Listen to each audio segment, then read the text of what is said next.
Den här bilden är ju så fantastisk. Ja, det här är ju i princip början av den här, vad ska vi kalla det för, jubileumsutställningen. Då måste man ju börja vid den här bilden. Ja, man måste, ja, men det var ju så det började. Det är då 50 år sedan. Det är bara så. Guldbröllop, om man säger guldbröllop. Ja. Vilka tankar får kungaparet då? Ja, vilka tankar. Ja, man har ju hört talas om det när man var yngre. Att det fanns något som hette guldbröllop och det var ju väldigt ett långt troligt äktenskap på något sätt. Och det undrar man, orkar man uppnå sådana saker? Går det verkligen i dagens läge? Nej, men man var ju ung och såg det här som en nästan utopi ungefär. Ja. 50 år, det är långt, eller hur? Det känns som en evighet när man står i början. Ja, det är klart. Ja. Men nu undrar man, vad tar tiden? Det gick fort. Gick det fort? Ja. Det gick jättefort. Ja, det är inte klokt.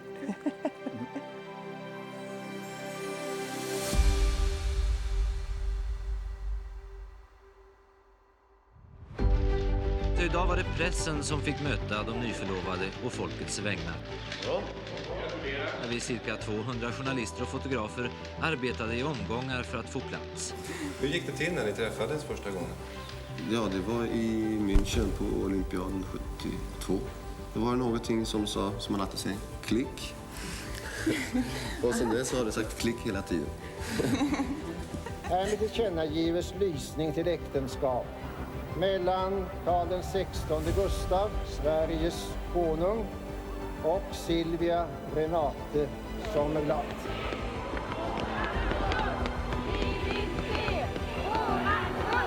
Men det här har vi ju väntat på så länge, så det här är ju en underbar upplevelse att vi får en drottning.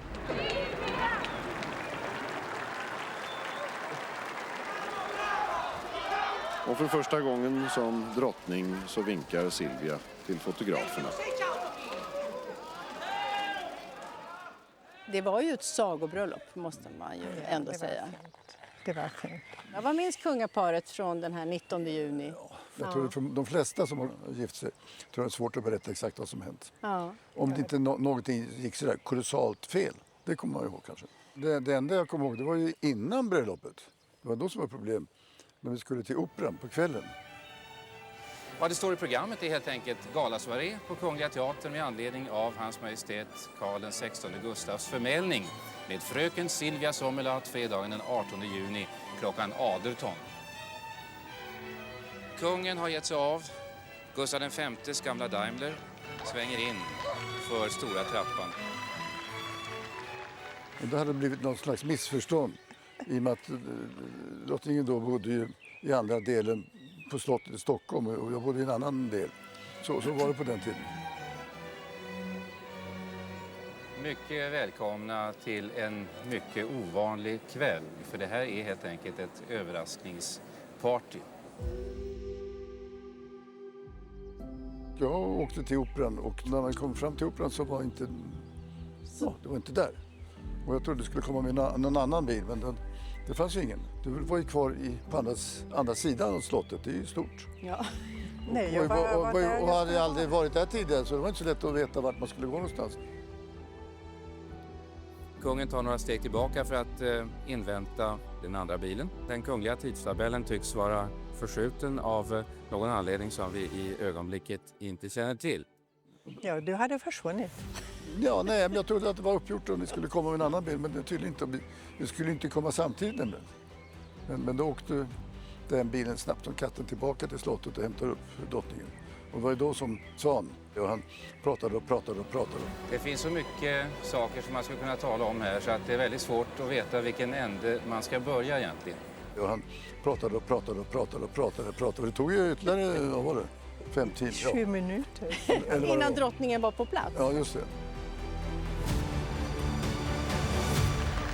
Här kommer Silvia Sommerlath i diadem. Silvia Sommerlath dränks i fotoblixtarna i trappan från de 70 akkrediterade fotograferna.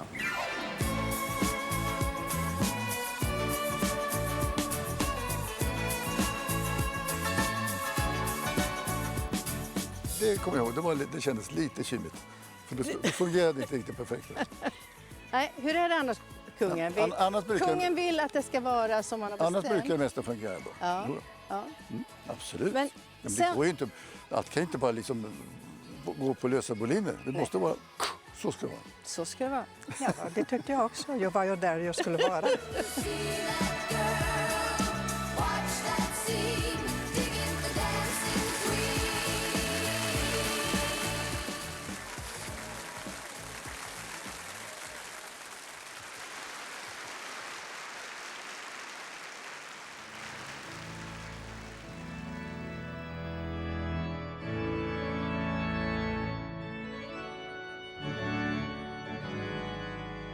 Jag har sett på tv-bilder och sett att kungen ser ut som han har lite bråttom fram till altaret. Va?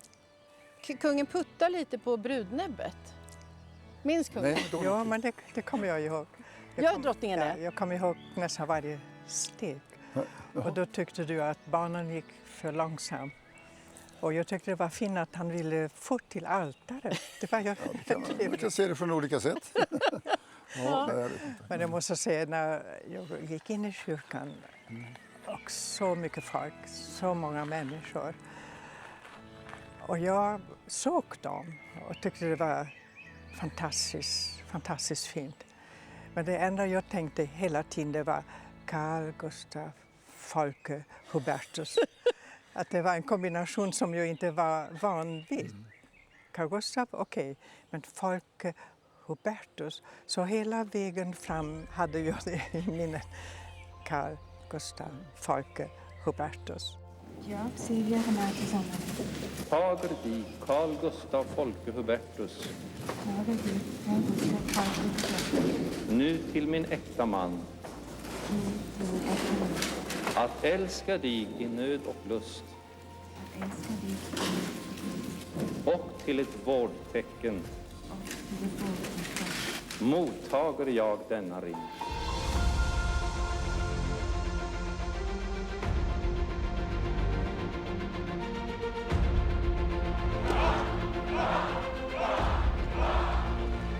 Och så bär det iväg ut genom Stockholms gator.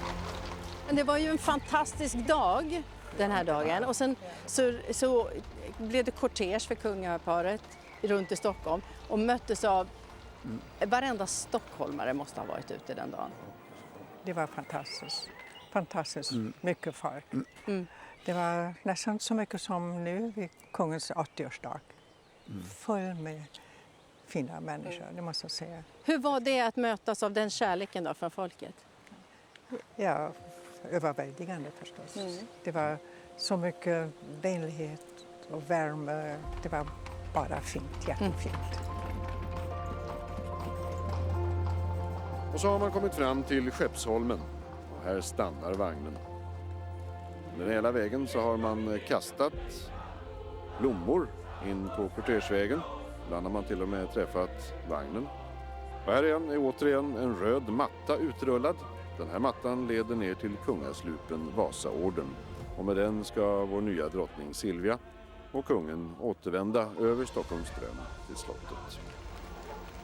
Och där kommer man att stå under hela roddturen över till slottet. Stockholms husfasader.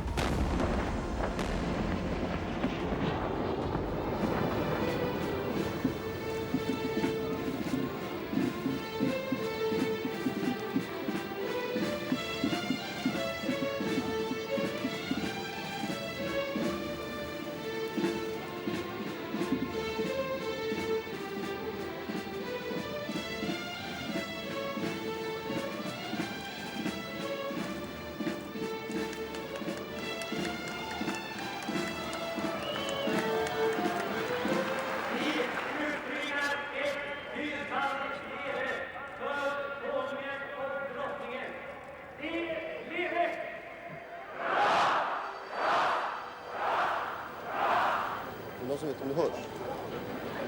Hörs det? Bra.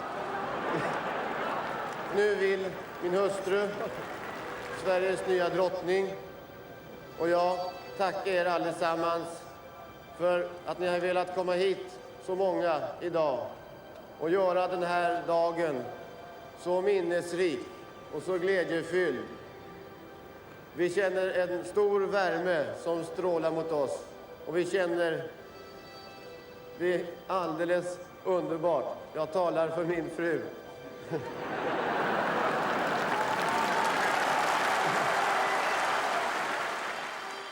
Den här dagen, 19 juni, det är ju egentligen den dagen när livet liksom förändras för drottningen.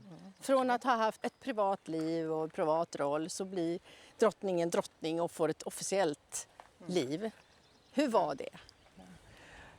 Det är klart att man drar andan. Tänker, hur ska det gå?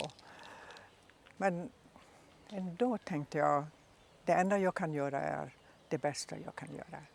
Jag har varit med på 2 olympiska spel och jag har varit med och byggt och hjälpt att bygga upp det i München.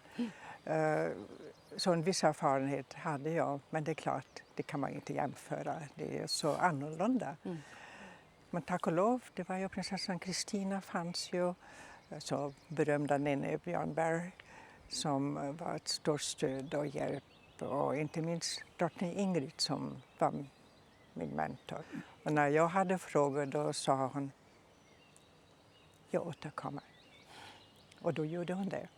Så hon var väldigt fint. Så jag fick hjälp på det sättet.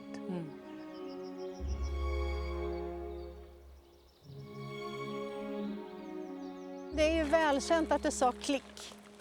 När kungen myntade det uttrycket, väldigt smart, att det sa klick 1972. Ja, just det. Ja, men jag tänker så här, i alla förhållanden så är det ju så här i starten lite trevande. Man vet inte riktigt så här. När förstod kungaparet att det här var på riktigt och att det var varaktigt? Ja, det fortsatte i varje fall efter den gången vi träffades då i München 72 på olympiaden. Ja, jag tycker det är verkligen roligt att få vara svensk här nere i Olympiabyn. Ja.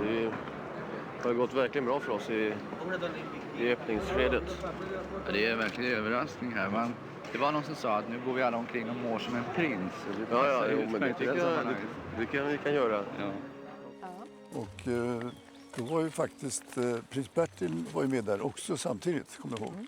Och det var ju lite vågat från min sida att plocka med då den flickvännen som jag hade lärt känna bara några dagar på en ganska privat middag med min syster Birgitta var ju också, tror jag. Och även svåger, tror jag. Prins Hansi också. Ja, han var också med.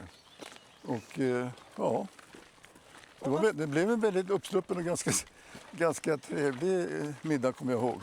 Men så jag blir lite orolig om den här nya flickvännen, hon skulle orka med den här familjen på något sätt. Det blir lite uppsluppet under middagen, kommer jag ihåg. På någon restaurang någonstans i München. Då skulle min fru och jag bjuda kungen, det vill säga han var kronprins då. Skulle vi bjuda kronprinsen på middag på en restaurang.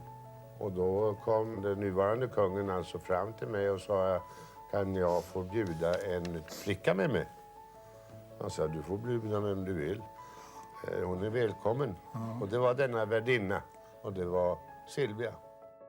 Och det var en underbar person och det tror jag nog att hela Sverige tycker. Och vad sa den där nya flickan? Men det var en test, kan man kalla det. Ja. Och se om det kunde föra sig och tåla både det ena och andra. Och det gick ju ganska förvånansvärt bra. Det verkar som hon gjorde det. Ja, det var den första gången jag hade vågat ta med mig någon överhuvudtaget. Var det första gången som kungen vågade ta med sig någon överhuvudtaget? Ja, om jag minns rätt. Ja. Kungen måste ha sett någonting hos den här underbara lilla... Ja, det var en test. Jag är lika nyfiken. Ja, men vi står där bägge två under. Det var en test. Det var en test. Ja, det gick ju bra. Ja, jag tror ni testade mig lite. Det. De testade mig lite, det förstår jag. Men jag testade dem också. Jag tänkte just vända på frågan. Hur var det för drottningen? Ganska chockerande, tror jag. Jag hade ju många framför mig. Det var ju både prins Bertil och prinsessan Lilian, prinsessan Birgitta, prins Hans-Georg, alltså Hansi, kallad Hansi. Så det var ju många som försökte att få en bild av mig. Men jag försökte samma sak också, att få en bild av dem. Så det blev väldigt trevligt. Det var mycket värme, det var roligt, det var mycket humor. Ja. Så det var bara trevligt. Hur många dagar hade ni känt varandra då, kungaparet?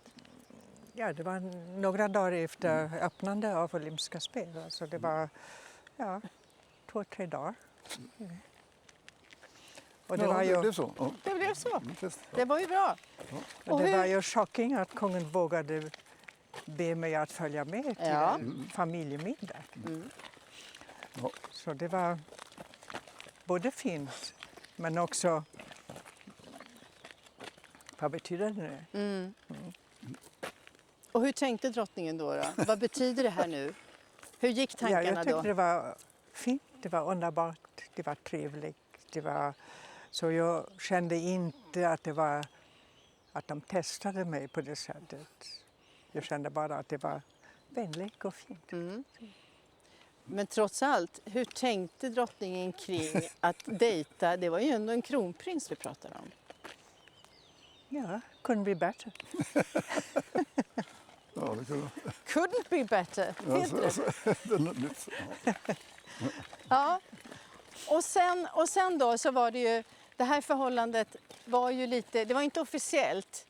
Men sen hur hemligt det var väl kanske inte så hemligt heller, men det var inte så officiellt. Så när kungen tillträdde tronen, då var ju blivande drottningen då, lite i kulisserna kan man säga. Och hur var det för kungen att tillträda tronen och veta att jag har Ett trumfkort. Ett trumfkort som väntar i kulisserna. Var det så det kändes? Nej, inte riktigt så, men man kan skämta om det så här efteråt. Ja, men det var ju en väldigt allvarlig tid också. Ja. Det här med gamla kungen som var sjuk. Så det är klart, det tänkte jag var ju då i München och tänkte hela tiden hur kan jag verkligen hjälpa till och vara stöd. Och det på något sätt så gick det. Ja. Det gjorde det. Och det blev bröllop. Och nu är det guldbröllop. Ja, mycket.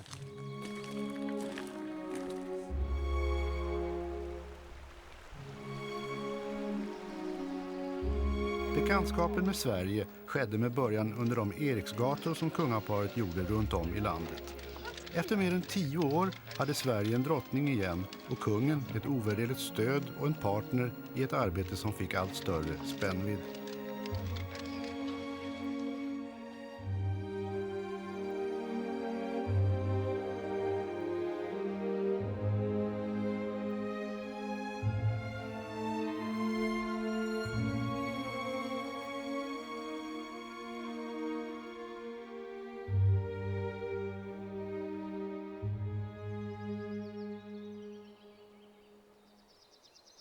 Under 50 år tillsammans så har ju kungaparet representerat Sverige både vid statsbesök och officiella möten i Sverige och olika resor och så. Det första gemensamma statsbesöket som kungaparet gjorde, det gick till Nederländerna oktober 1976. Både de svenska och holländska arrangörerna har försökt att göra detta statsbesök till något mer än en tillfällig uppvisning av prakt och pompa. Ja, nu är jag här och gör så gott PR för Sverige som möjligt och en allmän kontakt med den kungliga familjen här. Och som ni ser så är det ganska många holländare här och hälsar oss välkomna. Skulle ni hellre vilja resa kanske mera privat och lära känna folk bättre på det sättet? Ja, man får ju kombinera det självfallet. Det här är en del och sen så kommer den andra en annan gång. An die Königin stellen, und zwar vom schwedischen Fernsehen. Eine Frage, die die schwedische Nation besonders interessiert, ist, ob man für die schwedische Nation in dem kommenden Jahr ein glücklicher Ereignis erwarten kann. Sie sollen nicht so neugierig sein. Minns ni någonting från det? Det är ju så länge sedan. Ja, men det är jättesvårt. Det är 50 år och många resor och jag vet inte hur många resor av den arten man har gjort. Ja, över 150 statsbesök som kungaparet har gjort tillsammans, utomlands och här hemma. Ja, jag kommer ihåg Holland var särskilt speciellt därför att Vi åkte till drottning Juliana som var drottning då. Och hon är ju kungens gudmor. Och där var också kronprinsessan Beatrice som är kronprinsessan Victorias gudmor. Så det är en väldigt nära band mellan de två familjerna. Och det var väldigt speciellt måste jag säga. Det var väldigt vackert, intressant. Prinsessan Beatrix som hon heter nu kom nu till min födelsedag på grund av de här relationerna. Nära relationerna. Och det är ganska naturligt. Jag tycker det var väldigt omtänksamt helt enkelt.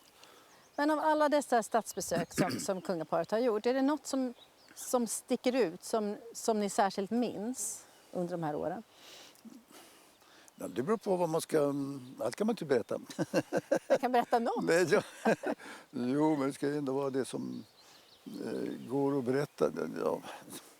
Ja, det är också jättelänge sedan. Ja, nu tar jag en sån där som är ganska rolig episod. Det var ju då när vi var i Nya Zeeland. Ja. Vi var dit och de har ju de ursprungsbefolkning, maurerna. Och som man gärna vill visa upp deras gamla kultur och så vidare. Vi kom kvällen innan för det är ju lång resa. De satt på hotellet och så kom någon och sa att vi måste vara beredda för de kommer att hälsa oss välkomna på deras traditionella sätt. De kommer att göra en sån här dans med utstötta läten.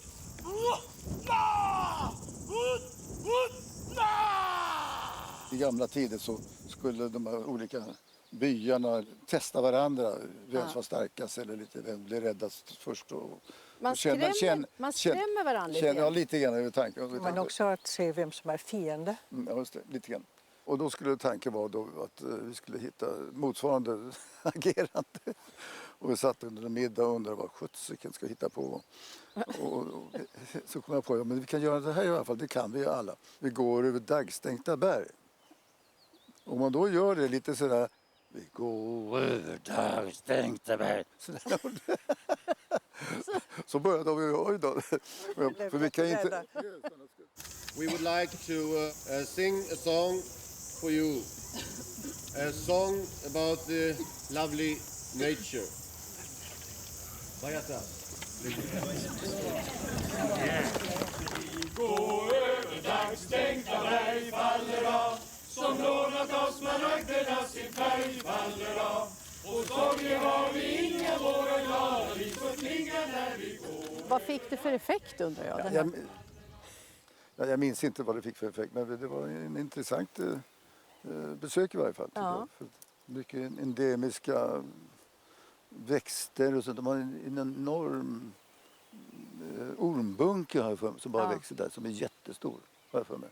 Överhuvudtaget känns det som att deras flora och fauna måste vara fantastiskt. Ja. Men på de här statsbesöken så är det väl ett schema som är sådär som kungen gillade. Att det är liksom... Ja, men det är klart, det är ju fullständigt självklart. Om man är någonstans så man lika bra utnyttja tiden. Det man kan inte. Ja. Utan det blir bra. Men finns det någon liten punkt som kallas för egen tid? Nej. Nej, men det går ju inte. Men det är svårt. Men om jag inte behöver berätta vem det var så kan jag berätta en rolig historia. Vi hade ju statsbesök i Sverige. Det var stort och det var viktigt. Det var väldigt viktigt. Långa bord och det var med tiara uppklädd och alla var väldigt fina. Och så vi började att äta och plötsligt se gästen då. Viktig gäst. Han sa plötsligt kaffe. Då tänkte jag, vi har just börjat äta. Vill han kaffe? Vad betyder det? Vill han ha kaffe därför att han känner för att ha kaffe? Eller vill han kaffe för att lämna? Och då tänkte jag naturligtvis, vad blir det för rubriker om vi lämnar bordet plötsligen? Så jag tittade desperat på kungen och sa, vad gör vi nu? Och kungen sa bara, sitt kvar. Och jag tänkte, hur gör vi nu? Så då har jag bett dem som serverade att komma med kaffe. Och så säger de, kaffe? Nu? Sa jag, vi vill gärna ha kaffe. Så de kom snabbt då med kaffe. Och vi hade just serverat maten. Dyka av maten. Jag sa, det är klart, det måste vi göra då. de tog bort maten då också. Så jag serverade efterrätten. Efterrätten? Vi är inte klara än, sa jag, men gör det så fort som möjligt. Och så kom de med efterrätten. Och så tog jag 2 skedar åt det. Och så sa jag till vår huvudgäst, sa jag, we may leave now. Och han var väldigt glad, så han lämnade då. Men 160 gäster har inte fått mat. Det var det värsta. Och vad var det för anledning? Varför hade han plötsligt så bråttom? Ja, han bara tyckte att han skulle gå hem. Ja. Trots att de här stadsbesöken är väldigt väl planerade och så krävs det ibland lite improvisation. Det här kanske var ett sådant tillfälle. Finns det andra exempel på sån här improvisation som har varit tvungen? Kung Carl Gustaf och drottning Silvia stiger av planet på Moskvas flygplats och möts på plattan av sovjetiske stats- och partichefen Brezhnev. Nej, men vi var väl i Moskva. Brezhnev var president då. Och då gick ju också middagen ganska snabbt, för mig. Han frågade om vi ville se guldfiskarna. Om kungaparet ville se guldfiskarna? Hans guldfiskar. Hans guldfiskar ville han visa. Ja, och det tyckte jag var olämpligt. Ja. Och så då förde han mig till de guldfiskarna som fanns där. Jaha, så tittade jag på dem och det var 6 stycken eller vad det var. Så jättefina. Och så säger han, ja, godnatt. Och klockan var 9. Och så tänkte jag, vad gör vi nu klockan 9? Innan var över, vad gör man då? Då kom på den goda idén att de skulle åka tunnelbana mitt på kvällen i Moskva. Så vi åkte tunnelbana. I Moskva. Jo, men det hör ju till att den är väldigt fin faktiskt. Den är väldigt ren och de har ju en kristallkron, fina lampor i tak och alla möjliga saker. Det ville du titta på. Så att, ja. Åkte kungaparet långt den kvällen? Nej, vi åkte till några stationer. Ja, så vi det var åkte lite originellt liksom. Man är på fin middag och sen plötsligt ska man åka tunnelbana hem. Tycker jag. Lite ovan. Efter att man har haft så många år tillsammans, som ju kungaparet har, 50 år, räcker det ibland då bara med en blick för att man ska veta? Ja, man måste väl säga ja på den frågan. Nej, ja, jo, men det har vi samförstånd. Det tror jag. Ja. Är det på nivån att det nästan är telepatiskt? Att man kan befinna sig på olika platser i ett rum och ändå veta? Nej, inte riktigt. Nej, ibland är det svårt att få kontakt. Så här. Man ska kanske resa på sig, man ska gå någonstans och klockan är mycket eller så här, då klart så kan det vara lite svårt. Då försöker man låtsas man har en telepatisk kraft och stirra lite extra så här. Ibland går det. Ibland går det. Vad tänker drottningen? Ja, jag tycker det går fint. Inga problem. Ja. Vi känner varandra så väl, så ibland räcker det bara att man tittar på varandra och så förstår man att okej, det är bra. Eller att man agerar på ett annat sätt. Ja, det går bra.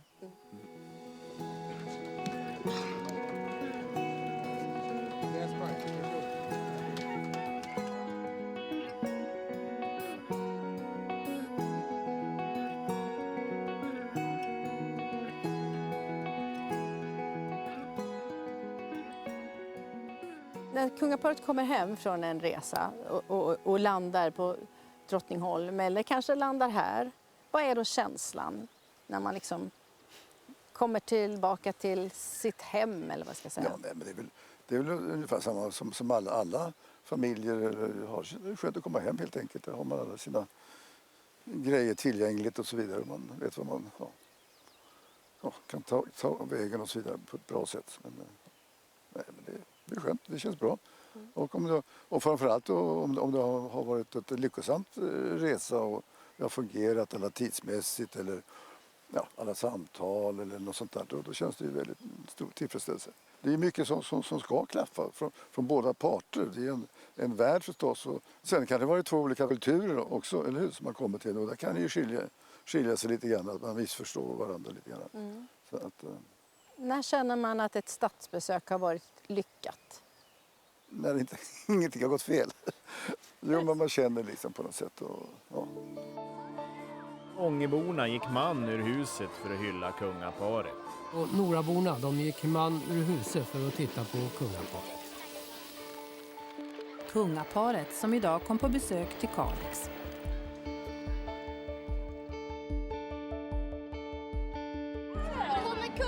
Solen strålade över Forshaga när kungen och drottningen anlände. Och många ville få sig en skymt av vårt kungapar.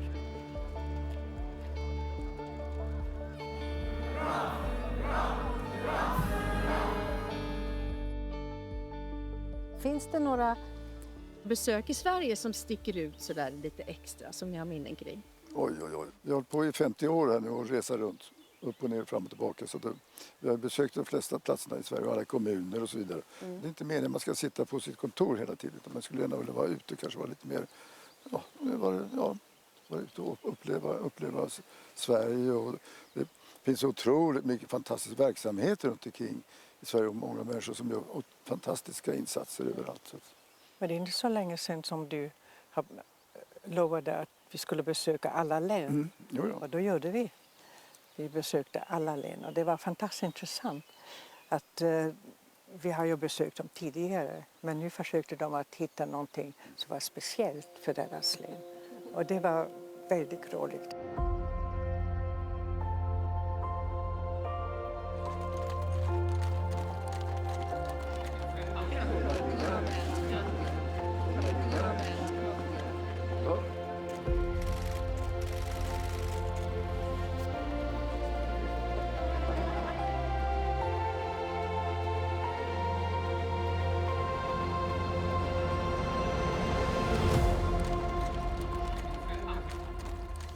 Och vad möts kungaparet av då när ni åker på resor i Sverige?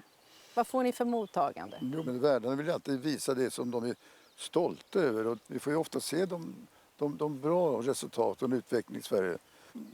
Om man tänker efter vilka områden i Sverige man är intresserad av. Om det är något fiske, skog, jordbruk eller någon industri eller någon specifik art. Och ser man det vore intressant att besöka eller så blir det uppmärksamt. Och på så sätt kan man hjälpa oss att stödja eller lyfta frågor och så vidare om någonting. Det är lite grann så man arbetar. Så kungen är där och lite påverkar vilka frågor som lite kommer upp? Ja, lite indirekt alltså. Man visar sitt intresse och då måste man ju tänka efter som värd och visa och gå igenom vad är det här nu för något. Vad är det som vi ska visa som är viktigt och bra.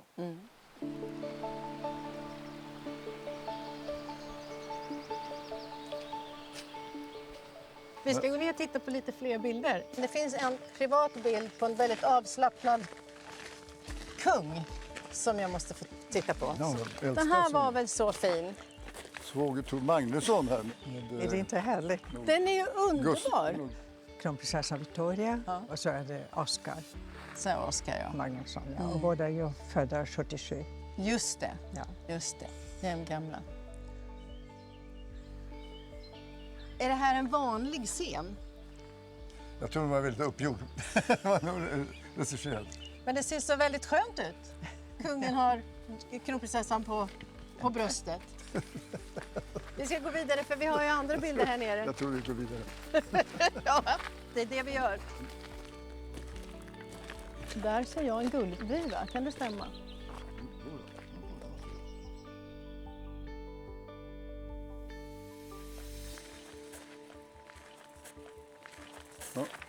På södra Öland.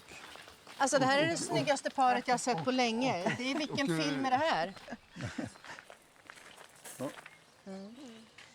Men kungen fotograferar väldigt mycket. Nej, jag gör inte. Det blir inte så mycket. Är det så? Nej, det blir inte så mycket längre.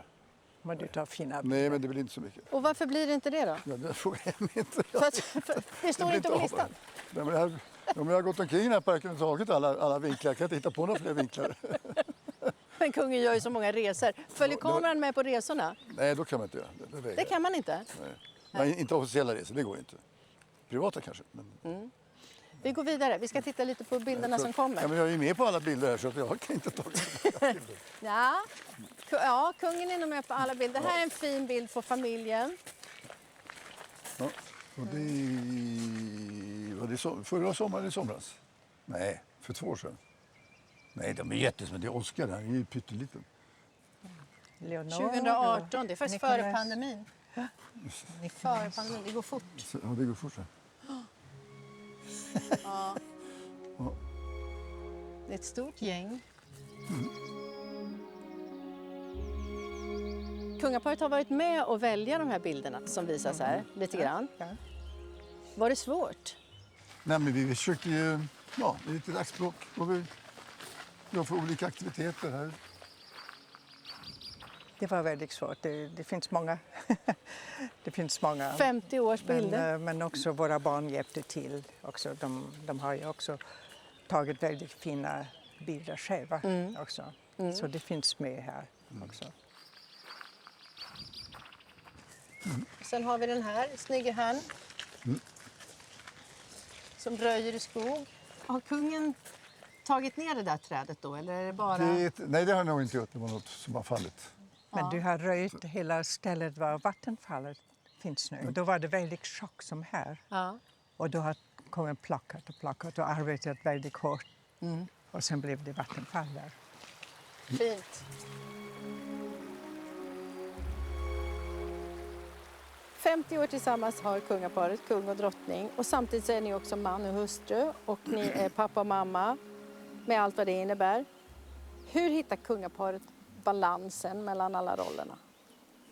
Det är något man har på något sätt vuxit in i under årens lopp. Det är väl ingenting direkt man säger si och så, utan man får helt enkelt vänja sig vid den situationen och acceptera nog helt enkelt. Det är klart att det är många gånger som man inte tycker det är kanske så roligt att åka någonstans, eller då när våra ungdomar alltså var yngre och under tonåren eller och så vidare. Vi var ju väldigt officiellt, men kvällar är mycket borta och så vidare. Var på den tiden.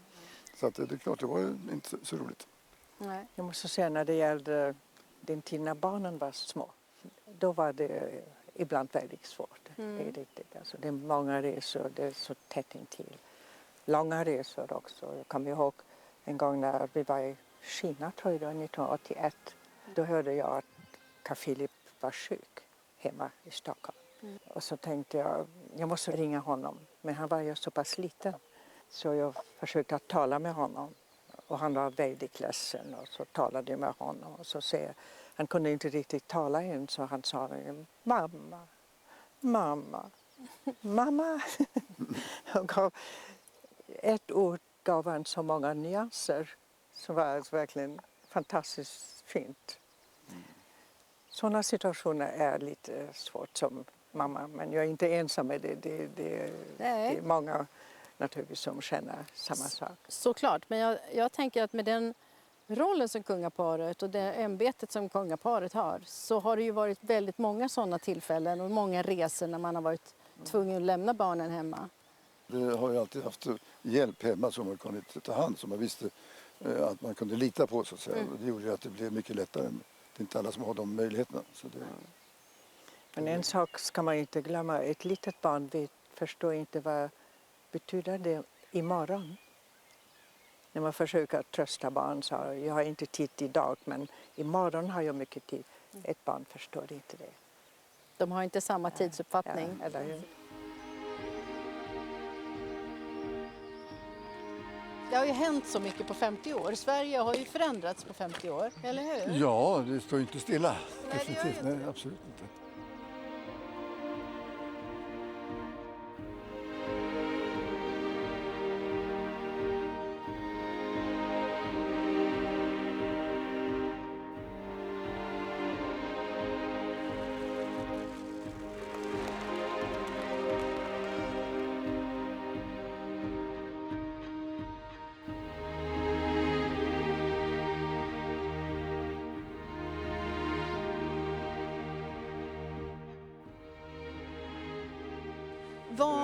Vad är den största förändringen, skulle kungaparet säga? Det är svårt att svara på det. Men det hela samhället förändras ju och omvärlden förändras ju, och då måste vi hänga med. Och sen är det den tekniska utvecklingen har ju hänt enormt mycket på 50 år bara.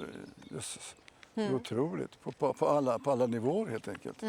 Tycker kungen att det mesta har blivit till det bättre på de här 50 åren? många tycker att det blir sämre och blir svårare och det är svåra spänningar. Men man måste ändå trots allt inse att det har, alltså, ekonomin i världen har ju lyfts, det har gjort det. För allmänheten har ju bättre överlag runt omkring i världen. Men sen finns det andra platser i världen där skiljaktigheten har ju ökat också. Det är jag medveten om. Och så vidare. Och för att inte tala om alla eländiska krig som pågår överallt. Det är ju inte klokt. Men som jag sa, det är rena stenåldern vi håller på med. Liksom. Det springer omkring och slår varandra i huvudet hela tiden. Det är inte klokt. Men samtidigt blir det bättre. Det blir trots allt det. Men då får man inte glömma bort, tycker jag, med allting som man tycker är förfärligt. Och sen har vi miljöfrågorna som ligger någonstans i fjärran och som en sån här orosmoln som kommer liksom mullrande långsamt hela tiden. Så, men även där, vi har ju förbättrat saker och ting i världen. Men det räcker inte, det är det. Nej. Vad gör kungaparet hoppfulla inför framtiden? Jo, men det är som jag är inne på, att det är alla dessa fantastiska utveckling inom industrin och läkemedelskonsten. Och man kommer ju längre fram, man kan hjälpa till på olika sätt och medvetenhet och även kommunikation, så kan vi ju förflytta oss. Men nu förflyttar vi oss lite för mycket kanske. Och det skapar ju andra problem med utsläpp och så vidare. Så att, ja, på gott och ont alltså. Men i det hela håller jag naturligtvis med dig. Men jag är väldigt orolig för den digitala utvecklingen när det gäller barnens utsatthet. Det går fort, det går utan gränser, man vet inte vart tar det vägen. Och det är mycket med darknet till exempel som är ju fruktansvärt. Så på en sida är det ju fantastisk utveckling, väldigt fint. Och å andra sidan är det okontrollerbart.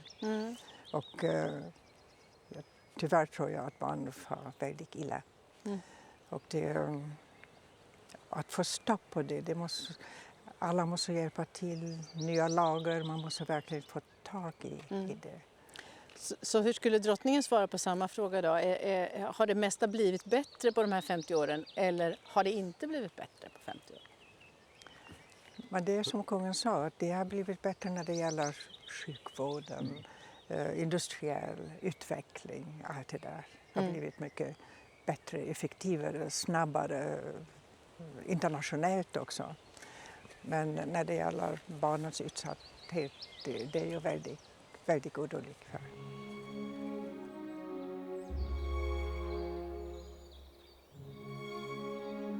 Hur ser kungaparet på sin roll idag?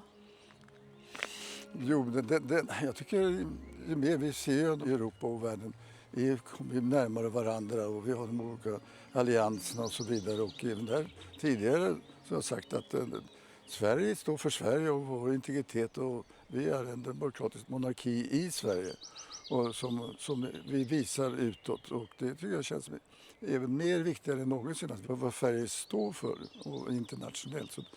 Och visa vårt, som jag brukar säga, varumärket Sverige som jag tycker är jätteviktigt att kunna förmedla när vi är ute och representerar Sverige och så vidare. Så att ännu kanske viktigare i dagens läge att utföra de uppgifter som vi har att utföra. Känns det tungt ibland att ha det här ämbetet, uppdraget? Tungt, det är klart. Det är klart att alla positioner i en hög befattning har ju en tyngd, en seriositet över sig, självklart. Att man tar seriöst det hela. Och det är klart, det är tär, visst gör det. Men samtidigt känns det bra, jag är stolt över att vara monark i Sverige och representera Sverige, men också den familj som vi representerar och även den kulturen, går tillbaka i historien och så vidare. Så att det känns absolut jätteviktigt även i framtiden. Hur ser drottningen på kungaparets roll idag i Sverige? Det är väldigt stort ansvar. Jag tycker naturligtvis Sverige är första linje. Men också att stödja inte bara Sverige men också politikerna som står för det. Och särskilt när vi är utomlands. Att vi har då en enad front. Och att säga sälja Sverige, det är inte så jag menar. Men att man talar verkligen om Sverige och få alla att förstå vad Sverige står för. Det är ett fint land. Och det är ett fint land. Och då gäller det väl att presentera det också så att man i utlandet ser det också. Och jag tror det gör de. Vad står varumärket Sverige för? Ja, förr i tiden sa man att det var ju liksom kvalitet och sånt där, men det håller inte det länge. Utan vi har mycket tuffare i dagens läge. Konkurrensen är så mycket större i världen. För många länder har kommit ikapp. Och vi är inte världsbäst som vi tror ibland på allting. Utan jag tycker man ska vara lite ödmjuk också. Att vi måste jobba mer nu än vi gjorde kanske tidigare. För vi hade en liksom hygglig position efter kriget på 50-talet. Bygga upp industri och allt det här och forskning. Men andra länder höll på att återställa det som hade blivit förstört och så vidare. Jag tänker nu på Europa och så vidare. Vi är ett litet land, en liten ekonomi förhållandevis. De stora. Då måste vi ha någonting som kan hålla konkurrensen utomlands. Så det går inte av sig själv längre att sälja Swedish made. Alltså, det går inte. Det räcker inte. Alltså, det är en enorm press. Alltså. Och det gäller att vi måste vara skarpare. Alltså. Och följa med så man inte tappar tempo någonstans. Men det gäller måste hänga med.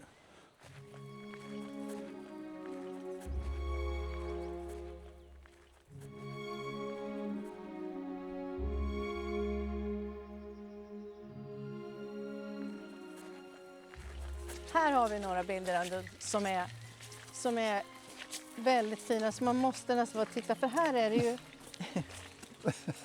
Här bakar kungen pizza. Är det så? Där. Ja, jag vet inte vad det ska bli för något. Jag tror det blir kommer inte ihåg pizza. det. Ja, Kan det vara pizza? Pizzadeg, ja. Ja. Och det lilla Gabriel som lär sig. Här lär sig Estelle. Precis. Med honung och bina och så vidare. Jag var väldigt nervös, det är ju inte helt ofarligt. Men hon ser ut som hon vet vad hon gör på ett ungefär. Men hon gör det väldigt fint, väldigt bra. Vad betyder barnbarnen då? För det finns 9 barnbarn idag. Och jag har hört talas om att det är livets efterrätt, och så är det ju. Är det så? Ja. Det är fantastiskt. Det är väldigt roligt, väldigt trevligt. Det är roligt att de har fått sina fina familjer. Våra barn alltså. Eller hur? Det är kul. Verkligen. Ja. Men det är ju en ny dimension att bli farförälder eller morförälder. Det är ju någonting annat än att vara förälder. Ja. Ja, det är sant. Man känner ansvar förstås. Nej.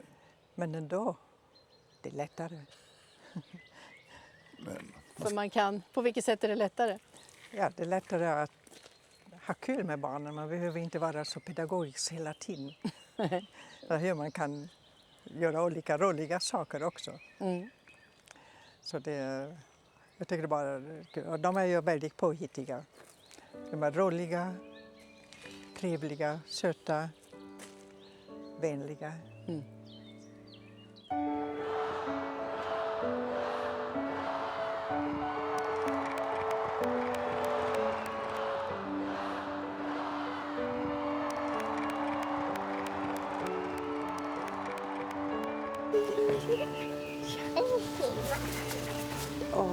Vad snäll. Kan du lukta på den? Nej.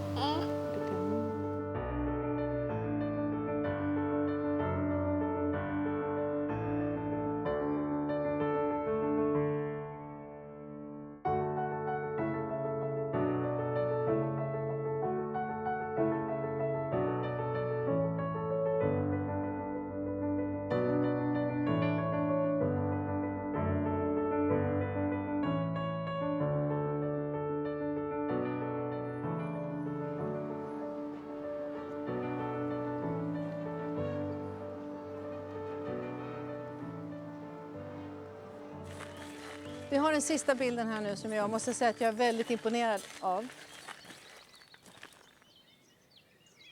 Att lyckas få så många i den här stora familjen att se fina ut samtidigt. Jag vet inte om det blir photoshoppade. Nej, det tror jag inte.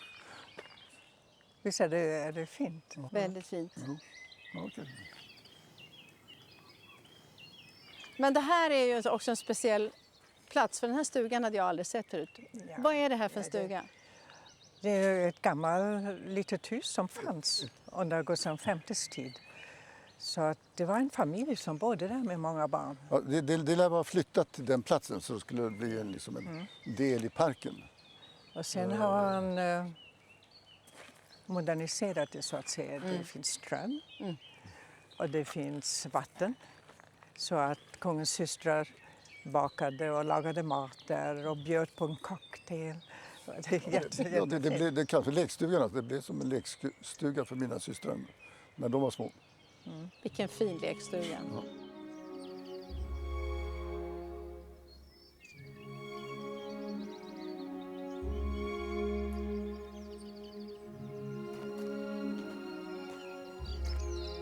Nu tänkte jag att kungaparet ska få prata lite om varandra. Ja. Kungen och drottningen har varit tillsammans i 50 år, det är ett halvt sekel.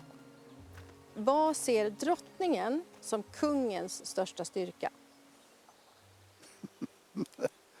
Ja, det säger det. Får jag vara personlig? Nej. Nej. Nej, inte. Nej. För det första tycker jag att kungen är väldigt ärlig. Han är öppen. Jag litar på honom. Jag tycker han har humor. Det är också viktigt. Jag tycker han är väldigt klok.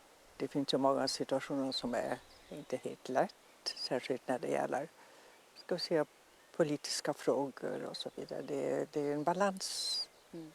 Och det tycker jag kungen balanserar väldigt, väldigt fint. Att inte uttala sig i politiken, respektera naturligtvis det som regeringen har bestämt. Och ändå att vara med och balansera det tycker jag är väldigt, väldigt fint. Inte helt lätt och det gör han väldigt bra. Nu är det kungens tur. Jag visste att det skulle komma förr eller senare. Nej, men drottningen är väldigt noggrann när det gäller programpunkter och så vidare och älskar ju listor och sånt där. Så hålla reda på saker och lägga saker i ordning. Och det är väl den tyska delen som innebär. Sen lite latinskt, väldigt varm, tänker på alla, tar hand om alla, ska hjälpa alla. Vilket tar ju mycket kraft och mycket tid och så vidare. Och vilket är också den latinska delen kan man säga. Att vara öppen på så sätt och tillmötesgående med alla. Och varmt och stort hjärta mot alla människor. Vilket är väldigt, väldigt bra och starkt att orka med. Men ibland måste man kanske koncentrera sig lite grann på sig själv och få in en liten ny inriktning och ta ny kraft och gå vidare. För om man inte får tid och vila upp sig när det gäller engagemang så kan man inte hjälpa andra på rätt sätt. Är det ett litet gott råd från kungen där till drottningen? Nej, jag försöker då efter 50 år. Men jag inte... det gäller att hålla ut några år till. Eller hur? Eller hur? Jo, men sånt tar kraft.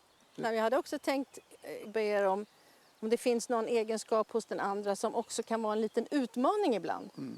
Kungen kan få börja. Finns det någon egenskap hos drottningen? Det var väl lite grann det jag talade om. Ja. Tyckte jag upplevde det som. Ja. Men, och drottningen? Finns det någonting hos kungen som kan vara en liten utmaning ibland? Hoppsan. Ja, vet inte. Nej. Nej.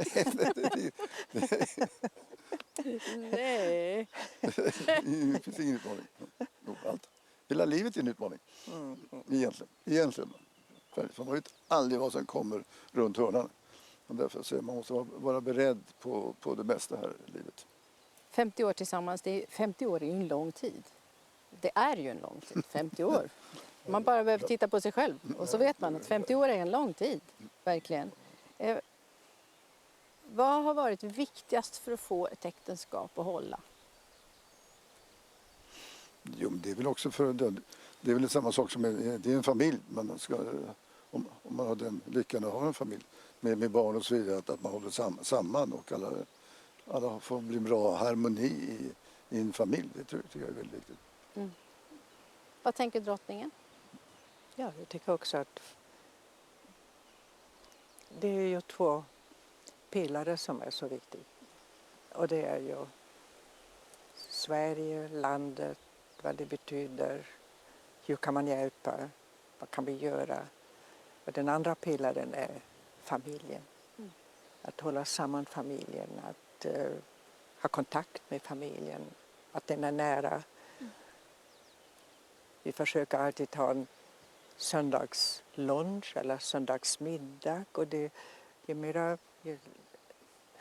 äldre barnen eller barnbarnen blir, det svårare blir det. Ja. Det är då fotboll och det är basketboll och det är alltså alla program som dessa barn ska göra. Så det är inte lätt att hålla familjen ihop på det sättet. Ska vi se, det är kanske min latinska sida som känner så. Men jag tycker det är viktigt. Drottningens tal till kungen på 80-årsdagen var ju fantastiskt. Det har ju blivit väldigt citerat.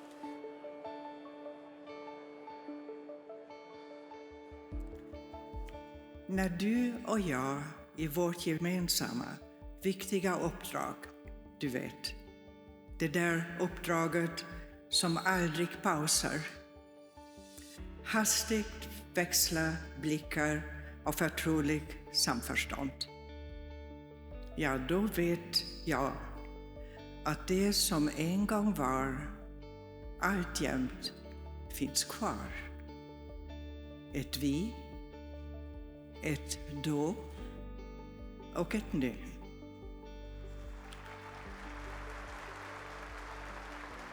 Ett vi, ett då och ett nu.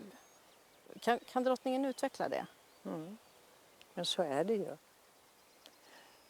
Att så har det varit och så är det även idag. Så det är det är så som situationen känns. 50 år, det är precis samma som det var då och som det är nu.